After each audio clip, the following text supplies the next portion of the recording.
Hello, my name is Bryce, and this is my channel Striving Intellect. And today we're going to talk about a group of hypocrites who are using violence to get their way politically. And I actually have a short clip for us to watch real quick, so we're just going to watch. The FBI now investigating what police call a targeted attack at this Tesla facility in Las Vegas. Vehicles torched, several shots fired. Attorney General Pam Bondi called the vandalism against Tesla vehicles across the country nothing short of domestic terrorism.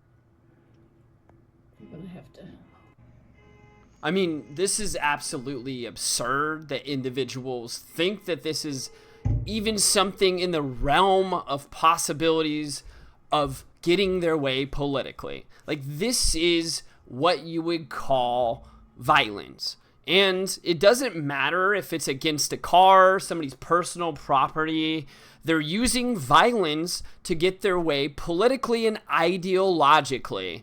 And, might I add, the absolute hypocrisy of a group of individuals who say that they love the environment, burning lots full of electric cars. This has obviously been mentioned before, but I just thought I would mention the absolute hypocrisy of these individuals. Though that doesn't matter because they do not care if they are hypocrites. Their values are empty. That being said, this is violence. They're using violence to basically scare individuals into doing what they want politically. And, might I add, they're doing it to individuals who have nothing to do with it. Like, the issue is the people whose cars are being vandalized and whose cars are being torched and destroyed. Those individuals are most likely Democratic voters who love the environment and do not most likely support the things that Doge and Elon Musk are doing. And even beyond that, what somebody is doing politically, generally speaking, should not be countered with violence. There's a word for that. And I'm going to go through the definitions right now. If anybody had any ideas what that may be, let's go through it. So, I have pulled up right now the Rand Institute. They have a definition of their own for domestic terrorism.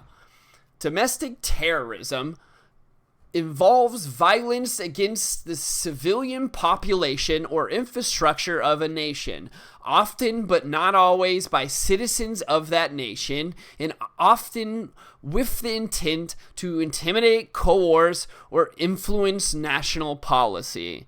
Rand addresses national security and critical infrastructure needs through objective research that helps government agencies prevent and mitigate terrorist activities and improve disaster preparedness, response, and recovery.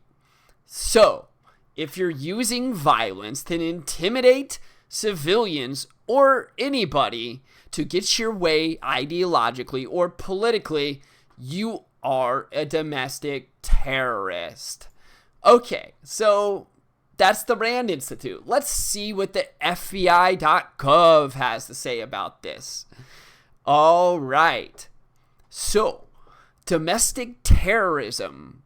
Violent criminal acts committed by individuals or groups to further ideological goals stemming from domestic influences, such as those of political, religious, social, racial, or environmental nature. So, if these individuals want the government to do specific things and they're using violence to intimidate innocent civilians to get that way, they are classified as what? Domestic terrorists. Let's actually go on to international terrorism. I think this definition actually may apply as well, seeing that some of these groups are functioning internationally. And might I add, let's say a group like, I don't know, Antifa actually is and should be considered an international criminal organization because they have different chapters and different groups all over the world, in Europe, in the United States, in South America, and Central America, all over the place. Maybe they should be classified as international terrorists, or at the very least, domestic terrorists. They are using violence and force to get their way politically, and they're using violence to scare innocent people. These individuals who own these cars, and again, they probably don't even like Trump or Elon Musk, but they're using it to scare the innocents to get their way politically. And let's take a look here. If you weren't convinced enough by those two definitions, the definition from Merriam-Webster. Domestic terrorism, according to Merriam-Webster, is the unlawful use of threat or violence, especially against the state or the public, as a politically motivated means to attack or coerce, but within the same country. Again, maybe they should classify these groups as actual terrorist groups. I don't necessarily know if the states in Europe would actually agree to that or not, but some of these Antifa groups or whatever, anarcho-communist groups, do function across state lines in different countries. Okay, so, that being said, let me give you a hypothetical. Let's say 10 years ago, or let's even say 20 years ago, there's a group of people running around drawing swastikas on Jewish people's belongings and lighting cars on fire. Would those people be considered the good guys? I mean, it seems absurd to ask that question, but generally speaking, when you are the ones drawing swastikas on Jewish people's cars, maybe you're not on the right side of history.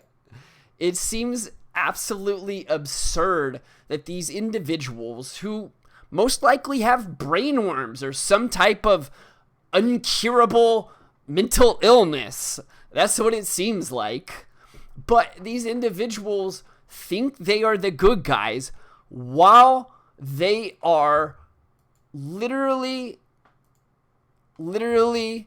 going through and drawing swastikas on individuals' cars, and actually, again, like, whether or not they knew these individuals were Jewish or not, it doesn't necessarily matter. Like, the people waving around the swastikas and lighting cars on fire are probably not the good guys. I'm just going to say that. Let's take a look back at German history.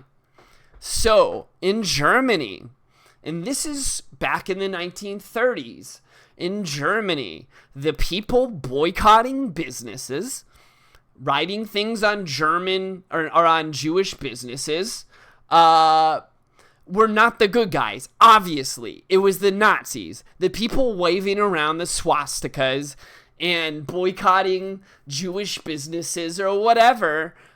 Again, obviously, we're not the good guys, and history shows that. It seems absolutely absurd that these individuals would go to this length of firebombing Teslas because they don't like the politics of the person who made them. It doesn't matter that the person who bought the car, who owns it, has nothing to do with that. It's absolutely ridiculous. The hypocrisy knows no bounds. But, obviously a group of people who say they love the environment literally love Tesla up until the point that it was taboo to love Tesla, and then immediately go out and start firebombing Teslas. They don't seem to really have a cohesive moral They probably don't care that they're hypocrites. It's the hippie that lights electric cars on fire and doesn't care that it damages the environment. It's ironic that it's gotten to that point. But these individuals are most likely going to be charged as domestic terrorists. And in this case right here, where this Jewish man had his car vandalized with the swastika, will probably be prosecuted as a hate crime. Again, the people waving around signs with swastikas and lighting cars on fire probably aren't the good guys. I'm going to say that again. It just seems to me pretty obvious, I don't know where this is going to go. It seems like it's only going to get more extreme. Hopefully it doesn't. I want people to calm down and be rational. The car didn't do anything to you. The owner didn't do anything to you. Obviously, you are scaring people. You're making people not want to have the cars. You're using violence to coerce the civilian population for your political means. Again, this is the definition of domestic terrorism. I'm very disappointed that we've even gotten to this point, but I just thought this was interesting. Thank you for watching. Please like and subscribe.